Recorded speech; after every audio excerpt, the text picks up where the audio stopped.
Hey class, here we are, week 9. We are almost at the finish line. This week I will be talking about the new Hollywood.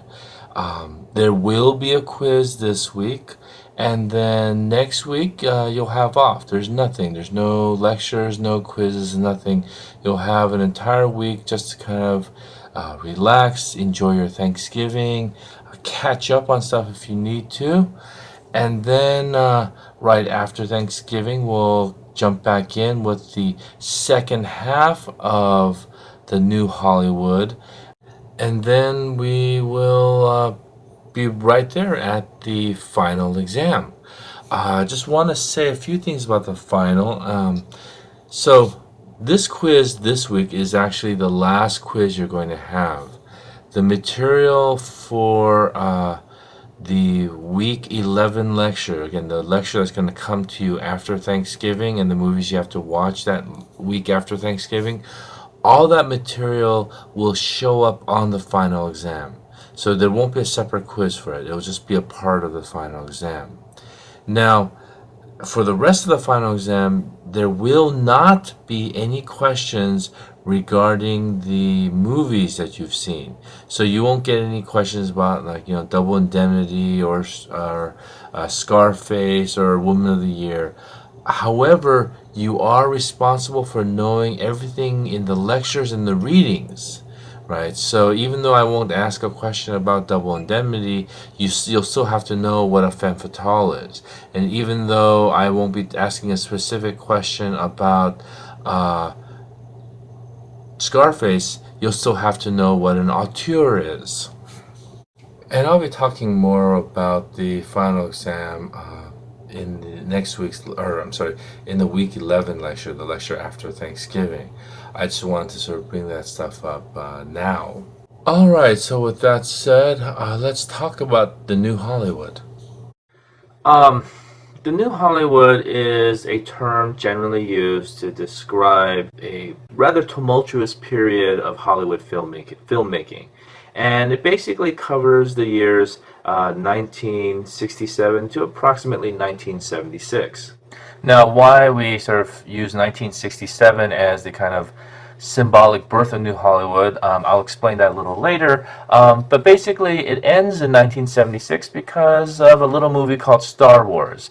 And Star Wars changes Hollywood all over again, and the way Hollywood starts to make movies changes.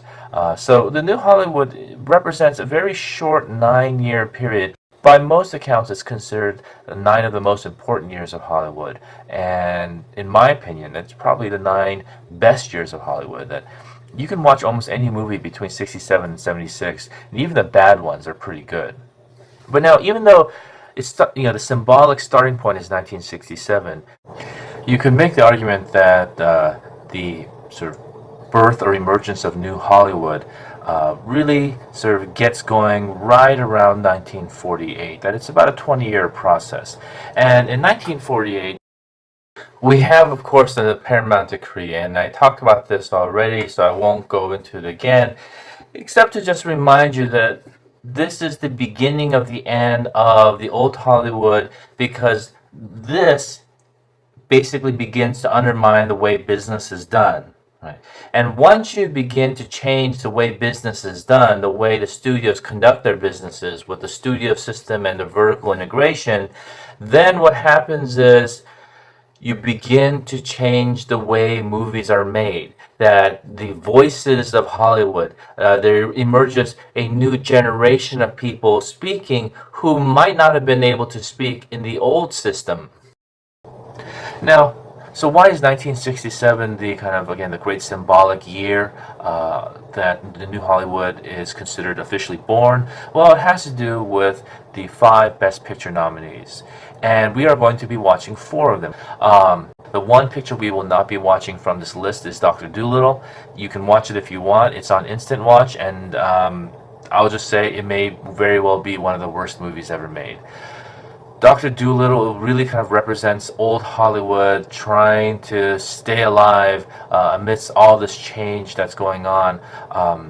So 4 of these 5 movies really kind of represent that kind of great leap forward. I don't want to overstate this. I don't want to make it sound like all of a sudden these four movies came out and no one knew what was going on. That there's a slow kind of build up to this, right? In 1966, you had this movie called Who's Afraid of Virginia Woolf? In 1962, you had a movie called Splendor in the Grass. And so throughout the 50s and 60s, the old ways of making movies, the old ways of thinking about movies, and most importantly, the production code which shaped movies, it was very sort of quickly becoming apparent that this old system just would not work anymore, that society was changing, the world was changing, and the films had to change with it. Part of it, and then going back to the idea of going back to the method, part of it has to do with the method. That if you're going to create a style of acting which is much more compelling because it's more realistic, it's more psychologically in-depth, well, the problem is that the more realistic the characters become, the more obvious it is that the production code is ridiculous, right? That when characters can't do certain things or say certain things, when movies always have to have a happy ending where the good guy always wins, in a world in which good guys don't always win, in which sometimes the good people really get the shaft. As sort of there is this kind of, again, increasing realism as well as all these radical social changes, it becomes very apparent that the production code just doesn't work. So you have all these things coming together that are really sort of tearing apart Hollywood. Right? So in other words, we talked about sort of the way that businesses change because of the Paramount Decree. We have a changing in artistic sensibility because of the method. And then on top of that are a variety of cultural factors that we'll be discussing, that I'll be discussing in this lecture and next week's lecture. And what we're doing for this week is watching two of the remaining four Best Picture nominees, The Graduate and Bonnie and Clyde. And both these films are grouped together because they represent a kind of new vision of youth, a new understanding of what it means to be young. The other two films, Guess Who's Coming to Dinner and In the Heat of the Night, are more about a new understanding of race. That these films, or those two films, are a product of the civil rights movement and this kind of new awakening of black consciousness. But again, so for this week, though, I want to focus primarily on the idea of youth. And really, you can't talk about the importance of youth without talking first about an old topic that we've discussed before, the sort of influence of the French on American cinema and the influence of the Americans on French cinema. And specifically here in 1960, we're looking at something called the French New Wave. And if you recall, I've said this several times throughout the quarter, that the history of cinema is really kind of a French and American history of cinema, that these two countries have really kind of played off each other. And the French New Wave, or what I guess in French, it'd be the Nouvelle Vague, that's the French term for the French New Wave, that they were really enamored with American movies, and a lot of the French New Wave kind of takes certain American ideas, but they take those American ideas and kind of translate it into sort of something distinctly French. It becomes an homage, let's say, to American cinema, but again, done in a very French way. And then in turn, as Americans see these French New Wave movies, Americans get influenced.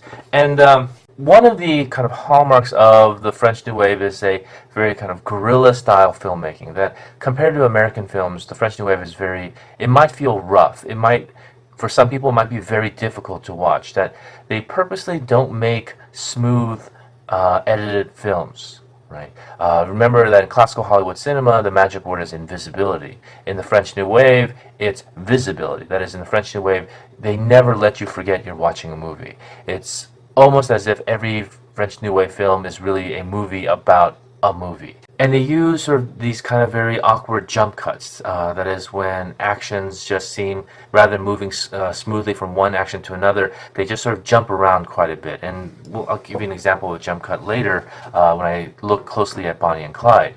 But I want to talk about a few key figures here. And possibly the most important director to come out of the French New Wave is this guy here, Jean-Luc Godard. And of course, we're watching one of his movies, his probably his best known movie, which is Breathless.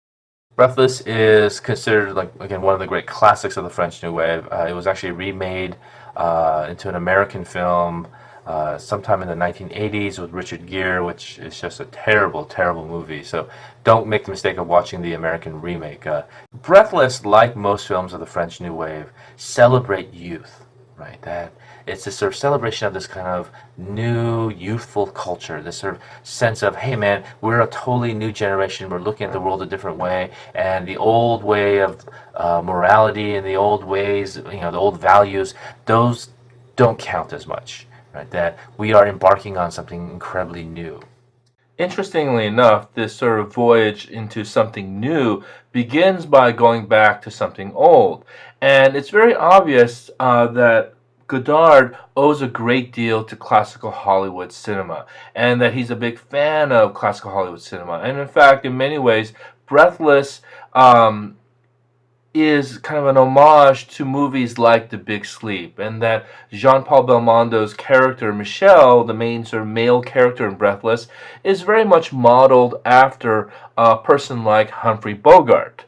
And when you look at, for example, like that sort of image of Michel as he stands in front of the movie theater and he's smoking and he's looking at that poster of Humphrey Bogart and the way he kind of rubs his thumb around his mouth, it's all very much sort of as a tribute to, again, the spirit of classic American cinema and these sort of classic films like Big Sleep and Casablanca. And of course, the sort of love for all things Americans is exemplified most by the fact that Michel is in love with this American girl, right? That Michel sort of, he has a lot of girls. He's basically a playboy, but the one woman that he's really kind of obsessed with is an American. And of course, the fact that this film is also set during the time that President Eisenhower is coming to visit France. Right, so there's this kind of strong French-American connection going on in this movie. Just because Godard and directors of the French New Wave, were in love with American movies, didn't mean that they were slavishly sort of just copying what was going on. Instead, what they were doing was also sort of finding out, how these movies were made and then breaking the rules, because they wanted again to create a new vision of filmmaking, one that is sort of rooted in tradition, yet also breaks from that tradition. Now, I had you guys watch Breathless because, in my opinion, I think Godard is the biggest name to come out of the French New Wave as far as Americans are concerned, and I think Breathless is just a really great movie. However, for sort of the specific purposes of looking at 1967, perhaps a more influential film is Francois Truffaut's Jules and Jim, or in French, Jules et Jim. And this is more influential specifically because of two writers. And that would be David Newman and Robert Benton. So when Newman and Benton first saw Jules and Jim, they thought it was the most amazing thing in the world. They went to see it again and again. Francois Truffaut, again, another major figure in the French New Wave. And Benton and Newman said, we need to make an American French New Wave film. There's an American film that's in the spirit of the French New Wave. And essentially they wanted to make an American version of Jules and Jim. Not a remake of Jules and Jim. Not, don't confuse that. But simply a distinctly American story that is told, again, in the spirit of Jules and Jim. So what is that spirit? Well, that spirit, as I sort of mentioned already with Breathless, is the spirit of youth, the spirit of kind of a new energy, a new generation that is sort of seeing the world in completely different ways. The story of Jules and Jim very strongly rejects the old morality. It's a story, not a traditional love triangle where, like, two guys are falling for the same girl, but instead it's sort of where one guy lets the other guy get the woman, and then he changes his mind, and then they have this sort of crazy three-way relationship. This famous shot here where Catherine is sort of running dressed as a man. There's this. It's almost as if they're giving the finger to the old generation and saying, we live our lives as we see fit, and we live our lives in a way that we want to. right? Without consequence, without fear, without morality, or without the old morality. We live in our new morality. And again, this is essentially what Benton and Newman wanted to do, capture in Bonnie and Clyde. One last note here is Janus Films. I just want to quickly talk about Janus Films. This is a distribution company, and in the 1950s, 60s, and 70s, almost any foreign movie, I would say about 70% of all foreign movies shown in America were shown because Janus Films brought them to America. And one of the important things to understand is that these films, these foreign films from the 50s and 60s, because they were not made in America, they were not under the supervision of the PCA. In other words, they did not have to follow the production code. These French New Wave films, the samurai films of Kurosawa, could make, those films could be made any way they wanted to, because again, they are not American. And so sort of Janus Films, it's a small little company, really played a crucial part in shaping Hollywood cinema.